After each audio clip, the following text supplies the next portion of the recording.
நண்பர்களே, நான் அவங்க எப்படி சொல்லலாம், இது ஒரு முக்கியமான பதிவு என்னென்னா,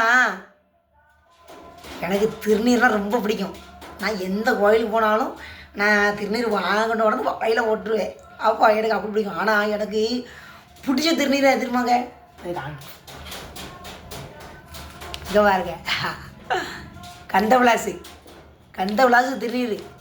அதாவது தெய்வ நம்பிக்கை, ஒரு ஒரு தெய்வ நறுமணம். அப்புறம் வந்து பூசின உடனே அப்படி ஒரு உண்மைக்கும் என் அப்பா ஈசன் வந்து நீங்கள் திருநீர் எடுத்து பூசுங்க, உங்கள் வாழ்க்கையில் வந்து ஒரு நல்ல வழியை காட்டுவார் என் அப்பா ஈசன். திருநீர் பூசாதவங்கெல்லாம் இன்னையிலேருந்து திருநீர் பூசுங்க, எல்லாருமே பூசுங்க, திருநீர் பூசுங்க. உங்கள் வாழ்க்கையில் துன்பம் துயரம் எல்லாமே சரியாகும். ஏன்னு கேட்டிங்கன்னா, இங்கே பாருங்கள், கந்த விலாஸ், கந்தனுடைய திருநீர், கந்தனுடைய திருநீர் கந்தவிலாஸ். பேர் எப்படி வச்சுருக்காங்க பார்த்தியா, பேர் எப்படி வச்சுருக்காங்க பார்த்தியா, கந்தவிலாஸ்.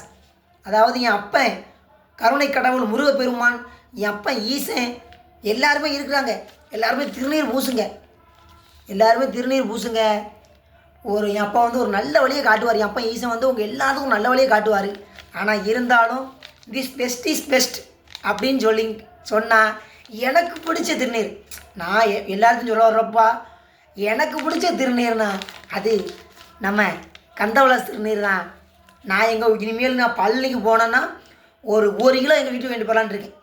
எங்கள் ஊர் திருநெல்வேலி மாவட்டம் பக்கத்தில் திசையன்விளை என்ற ஒரு ஊர். அங்கே எங்கள் ஊருக்கு போகும்போது நான் பழனிக்கு போய் 1 கிலோ திருநீர் வாங்கிட்டு போகிறேன். எதுக்கு? சாமி கும்பிட தான், அன்பே சிவம்.